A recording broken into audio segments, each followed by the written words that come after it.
신부에게 주시는 말씀 창세기 2장 18절 말씀입니다. 한 목소리로 함께 받들어 읽습니다. 여호와 하나님이 이르시되 사람이 혼자 사는 것이 좋지 아니하니 내가 그를 위하여 돕는 배필을 지으리라 하시니라. 아멘. 신랑 신부에게 숙제를 내줬어요. 상대방을 어떻게 만났는지, 어쩌다 결혼까지 하게 되었는지, 어쩌다 이 지경이 되었는지 각자 글을 써서 보내달라 했습니다. 먼저 신랑의 글입니다. 그 남자 이야기.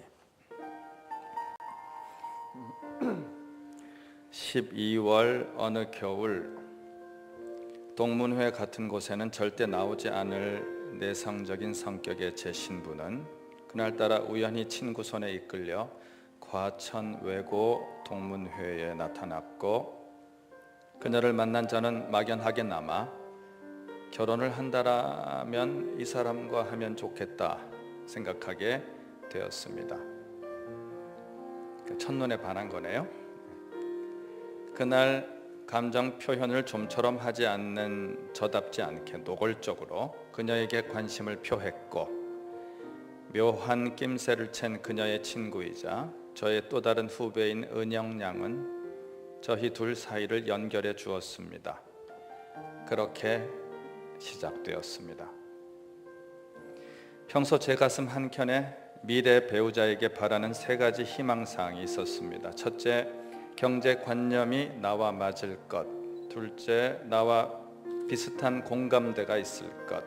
셋째, 함께 할 수 있는 취미를 공유할 것.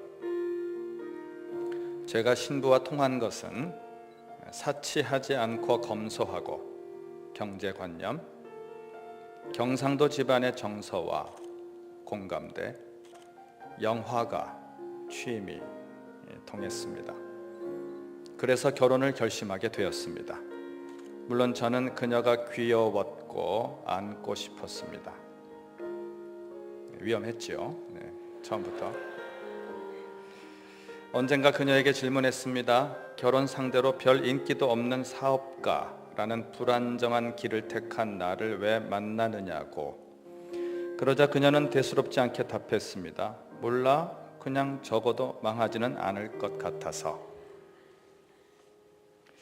반대로 그녀가 나에게 왜 나를 만나느냐 물으면 한 번도 대답한 적이 없었는데,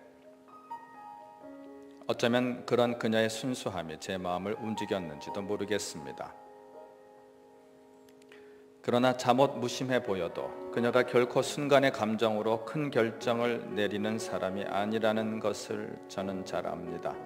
저의 어머니만큼 지혜롭고 현숙한 여인이라는 것을 3년이란 짧지 않은 시간 동안 충분히 깨달았으니까요.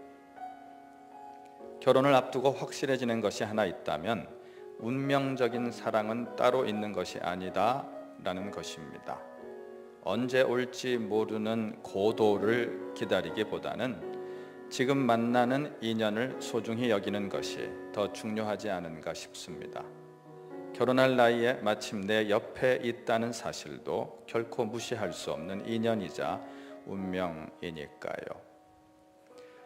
공감이 가는 얘기입니다. 여기 결혼하고 싶은 분들 명심하세요. 오늘 축가 부를 사람들 이름이 파랑새던데, 파랑새, 행복의 파랑새는 멀리 있지 않고 가까이 있다. 좋은 일이 많이 있길 바랍니다. 며칠 전 짐 정리하다가 발견한 저의 초등학교 일기장에 이런 말이 적혀 있습니다. 나하고 친한 간호사 누나가 있다면 나이팅게일처럼 치료받지 못하는 사람들 도와주시라고 하고 싶다. 그로부터 22년이 흘러 제가 간호사를 신부로 맞이하게 될 줄은 정말 꿈에도 몰랐지만, 어쨌든 대학원이라는 새로운 도전을 준비하는 그녀에게 이 자리에서 몇 가지 약속을 하겠습니다. 첫째, 집안 살림을 거들어주는 남편이 되겠습니다. 둘째, 쓸데없는 남자 자존심을 내세우지 않겠습니다.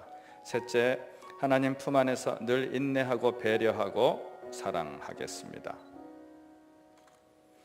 독립하여 새롭게 펼쳐질 인생이 한편으론 두렵고 한편으론 설렙니다. 우리 부모님들이 그러하셨듯이 저 또한 제 신부와 함께 그 길을 묵묵히 걸어가 보고 싶습니다.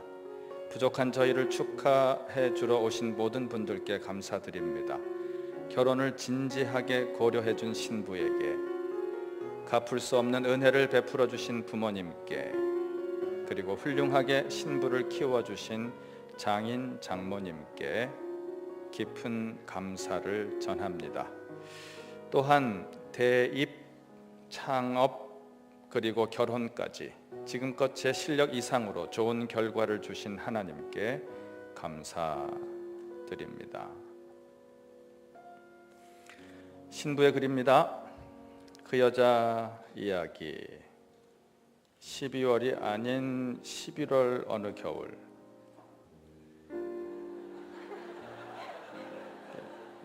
신랑은 12월이라 했고 신부는 11월이라 하고 좌우간 통일하세요.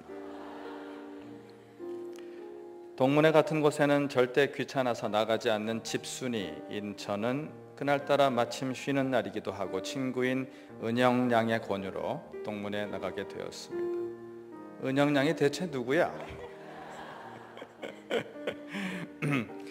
약속 장소에 나가는 버스를 타서도 집에 가겠다고 떼썼던 건 아마 몰랐을 겁니다. 그랬군요. 사실 신랑을 본 것은 그보다 며칠 전 페이스북에서였습니다. 우연히 오빠의 살아온 인생에 대한 글을 읽고 저와는 너무 다른 성장 과정이었기에 아, 이런 사람도 있구나 생각했던 게 기억납니다. 동문회에서 처음 보고 약간 연예인을 보는 듯한 느낌도 받았지요. 그 후 우연히 다시 페이스북에 올라왔던 글을 다시 보게 되었고, 우연히 보았을까요? 네. 친구 은영양에게 상익 선배는 정말 멋진 인생을 살아온 것 같아. 하지만 나랑은 정반대라서 절대 안 맞을 것 같아 라고 얘기했더랬습니다. 그러나 엉뚱하게도 은영양 소개로 처음 만난 날 나랑 너무 다르지만 그래서 재밌겠다는 느낌을 받았습니다. 은영양은 내가 만나만 보라 했지 언제 사귀라고 했냐? 하더군요. 평소 저는 결혼 상대자에게 바라는 몇 가지 희망사항이 있었습니다. 첫째, 안정적인 대기업에 다니는 사람일 것. 그러나 신랑은 학창시절에 창업을 해서 현재 벤처기업 대표입니다. 둘째, 나와 비슷한 취미 생활을 공유할 것. 그러나 신랑이 저를 바람맞춰서 뮤지컬을 혼자 보게 되었던 일은 팔순잔치 때까지 결코 잊지 않을 겁니다. 셋째, 나와 비슷한 가치관을 가지고 있을 것. 그러나 평소 저희는 이런 말을 자주 했습니다. 신랑은 거친 들판의 잡초, 저는 온실 속의 화초. 이렇게 서로 정반대였지만 무던한 성격의 우리는 서로의 생각을 존중하면서 각자의 영역을 침범하지 않고 서로 비슷하게 맞춰가며 여기까지 오게 되었습니다. 내가 하고 싶은 건 다 해야 하고 내 고집을 잘 꺾지 않는 저에게 짜증도 많이 났을 텐데 싫은 내색 없이 항상 저를 존중하고 최대한 맞춰가려 하는 모습에, 노력하는 모습에 신뢰가 생겼습니다. 이 사람이랑 결혼하면 하루하루가 드라마같이 흥미진진한 날들은 아니겠지만 소박하고 무던하게 잘 살겠다는 생각을 했던 것 같습니다. 예능 버라이어티 프로그램이 있으면 다큐멘터리 교양 프로그램도 있고 시사 고발 프로그램도 있고 뭐 그런 것 아니겠어요? 좋은 표현인데요, 그죠? 정말 궁금하네요. 두 사람이 같이 살면 무슨 프로그램 같을까? 응답하라 1997? 아니면 끝장 밤샘 토론? 아니면 걸어서 세계 속으로? 아니면 김제동의 톡 투 유? 아니면 마녀 사냥이 아니라 간호사 사냥? 아니면 기독교 방송에 새롭게 하소서? 좌우간 좀 재미있게 감동적으로 사시면 좋겠습니다. 앞으로 살아가면서 생각보다 더 많이 다른 점도 발견할 수 있을 것이고 그래서 서로 싸울 일도 많겠지요.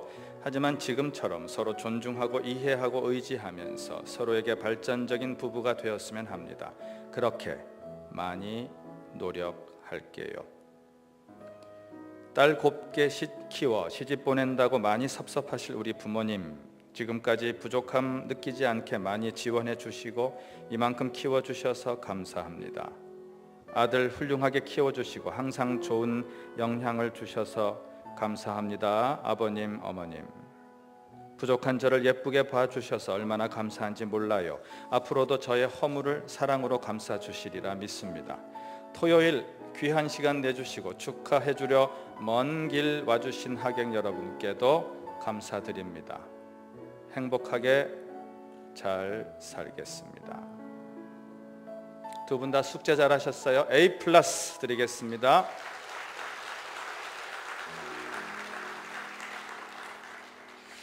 과연 저것들이 잘 살 수 있을까 걱정